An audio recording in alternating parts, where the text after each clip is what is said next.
Police আছে, Bangladesh army আছে, আমার ম্যাজিস্ট্রেট আছে, আমি নিজে এখানে উপস্থিত আছি। তারপরেও আপনাদের এই বিশৃঙ্খল পরিবেশ আমাকে খুবই মর্মাহত করেছে।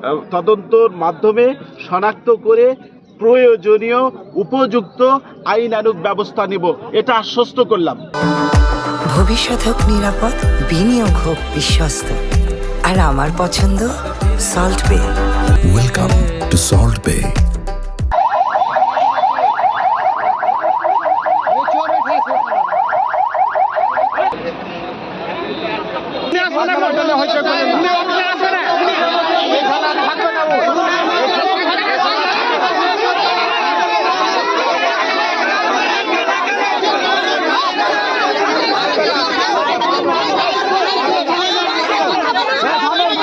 প্রথম কথা হচ্ছে, এই চুরির ঘটনা আপনাদের ভাষ্য অনুযায়ী যে এই চুরির ঘটনাটা এখান থেকে হওয়ার মানে প্রস্তুতি কালে ধরা পড়েছে, রাইট?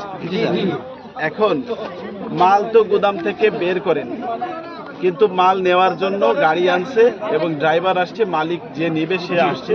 সুতরাং এটা প্রাথমিকভাবে প্রমাণ যে একটা প্রস্তুতি চলছিল। ঠিক সেই মুহূর্তে আপনারা সচেতন এলাকাবাসী বা ওই রহিম, রিপন, যাই হোক, দোস্ত মোহাম্মদ, আপনারা এটা কি করেছেন? ওই ব্যক্তি দুটাকে শনাক্ত করেছেন। আটক তো না, শনাক্ত করেছে। পরে পুলিশকে খবর দেওয়া হয়েছে, পুলিশ আসছে না, থানা পুলিশ আসছে। আমার ওসি সাহেব আপনাদেরকে রেসপন্ড করেছে সুন্দরভাবে। রাত 2টার সময় তিনি কিন্তু লোক পাঠিয়ে ওই দুইজনকে ধরে নিয়ে গেছে, রাইট? এখন আপনাদের বক্তব্যটা আমি বুঝতে পারি। সেই বক্তব্যটা কি, যে স্যার এই চুরির ঘটনাটা বা যদি এটা মালামালটা নিয়ে যেত বা নিয়ে যাওয়ার যে নির্দেশনা ছিল, এটার পিছনে নিশ্চয়ই কর্মকর্তার হাত আছে, রাইট? তো সেটার তদন্ত সাপেক্ষ কিনা আপনারা নিজেদেরকে প্রশ্ন করেন তো। কারণ একজন ব্যক্তি কথার কথা যদি বড় কোনো একটা অপরাধ করেই ফেলে, ইমিডিয়েটলি জায়গায় স্পটে কি তার বিচার হয়?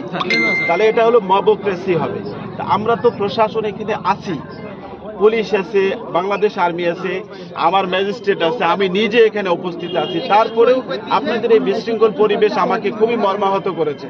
কারণ আমি আপনাদের কোনো কল রেসপন্ড করি না। কেউ বলতে পারবেন? আমি প্রকাশ্যে মিডিয়ার সামনে বলছি, আমার কাছে গেলে একজন রিক্সা চালককে আমি যে সম্মান দেই, একজন এলাকার সর্বোচ্চ নেতাকে আমি ঠিক সেই সম্মান দেই, একই চেয়ারে আমি বসাই। সো এটা আমার কোনো মানে ক্রেডিট না, এটা হচ্ছে আপনাদের প্রাপ্য সম্মান, আমি সেটা প্রদর্শন করি। তাহলে আপনাদের সম্মান প্রদর্শনের উদ্দেশ্যে আপনাদের কাছ থেকে অভিযোগ পাওয়ার পর আমি আমার যে পুরো সেট আপ আছে, প্রশাসন, বর্তমানে বাংলাদেশ আর্মি এখানে ডিপ্লয়েড, তাদের সহযোগিতা নিয়ে স্পটে আমরা এসেছি। আমরা দোষীদেরকে তদন্তর মাধ্যমে শনাক্ত করে প্রয়োজনীয় উপযুক্ত আইনানুগ ব্যবস্থা নিব, এটা আশ্বস্ত করলাম। আমার একটা তদন্ত কমিটি হবে উপজেলা পর্যায়ে, তারা তদন্ত প্রতিবেদন দেবে এবং আমাদের তদন্ত প্রতিবেদনের পাশাপাশি বিজ্ঞ জেলা ম্যাজিস্ট্রেট ডিসি স্যারের নির্দেশে আমরা সেখানেও একটা তদন্ত কমিটি করে ঊর্ধ্বতন কর্তৃপক্ষের কাছে প্রতিবেদন প্রেরণের জন্য আরো বড় পরিসরে ব্যবস্থা নিব, যাতে করে অপরাধীরা কোনোভাবেই পরিত্রাণ না পায়।